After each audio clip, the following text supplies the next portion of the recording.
Hi, Mr. Frank. Thank you so much for coming in. Nice to meet you. Thank you.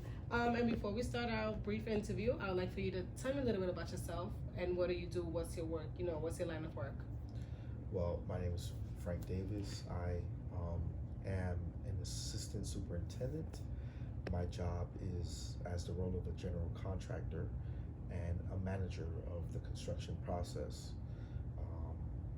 I have experience for 7 years almost, and my job is to help facilitate building a project from start to finish, from ground up.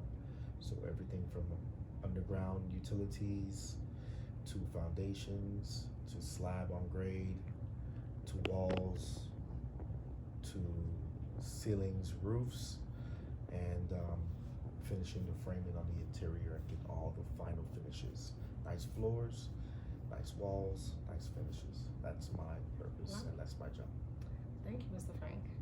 Yeah. Okay, so before we continue, I'm gonna have about 5 questions, if that's okay with you? Yeah. Okay, awesome. So let's start. Let's not waste time. Now, question 1. How do you direct and drive a positive work environment? Can you tell me a little bit about your experience in that? Well, in my experience in the line of work that I do, we constantly have to meet schedules, we have to meet deadlines. So educating and making commitments to certain dates is how I drive the positive environment. If guys are told when they need to finish something, most times they'll finish it if you make it clear. So that's part of my management style of driving a positive environment. Okay, thank you. Another quick question. How do you deal with challenges, labor disputes, and violations in your work environment? Tough one, huh? We don't have labor disputes, but there's plenty of challenges. Mainly the challenges is of who gets the right to start working first or gets rights to a certain area when you already have dedicated manpower to a certain job. So with our subcontractors, will have those challenges. In my line of work, OSHA is a standard. We follow citizens' rights to work. We follow all those governmental guidelines because having labor issues it's not tolerated. So we make sure from the beginning that we're following these rules. So we don't have those problems. Our problems mainly lie in the line of work that we do. Okay, that's fair. Thank you. They would also like me to ask you, what do you look for when recruiting a candidate for your work? First and foremost, someone who has knowledge. You have to have a little bit of background information on what you're about to do. Someone who is hardworking, and hardworking is a general, but someone who's willing to put in the extra hours. Someone who's willing to take advice, because being a manager is also listening. Being a manager is also being wrong.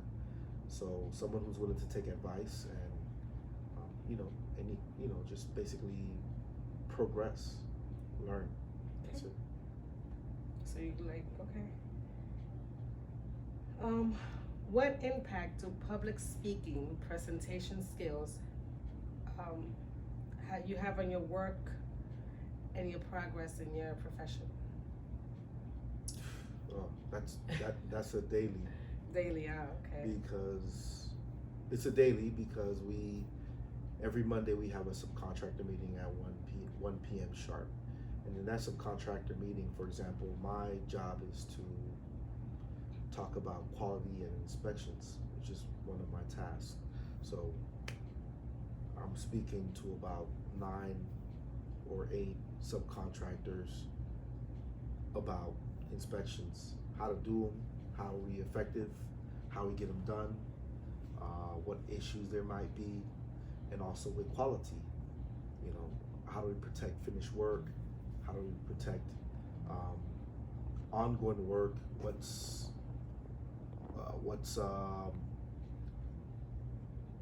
is the official contract document saying. Okay. You know, these are the things that I have to do on a daily basis. Not only the subcontractor meeting, we have a schedule meeting every day. We have potential a looking forward meeting. So being able to speak is very important, because if you're not able to communicate accurately what you need to do, It's not then your plans, your goals are not going to be achieved. okay. And how do you deal with intimidation when you're public speaking with everyone in front of you, or how do you deal with that? I don't. My advice is don't deal with it. There is no intimidation. Your job is your job. Do it. What has to be done has to be done. Sometimes, unfortunately, what has to be said has to be said. There's nothing to be intimidated about. You have tasks that you have to accomplish, and you try your best to work with other people and get them done. Okay. There's nothing to be intimidated about. Okay, thank you. And last but not least, how do you promote diversity in your workplace? How do I promote it? By practicing it. We have an intern who's from Ecuador. We have assistant superintendent like myself who is Argentinian. I myself am Afro-Latino, Panamanian. We have straight Americans, and we have a Turkish.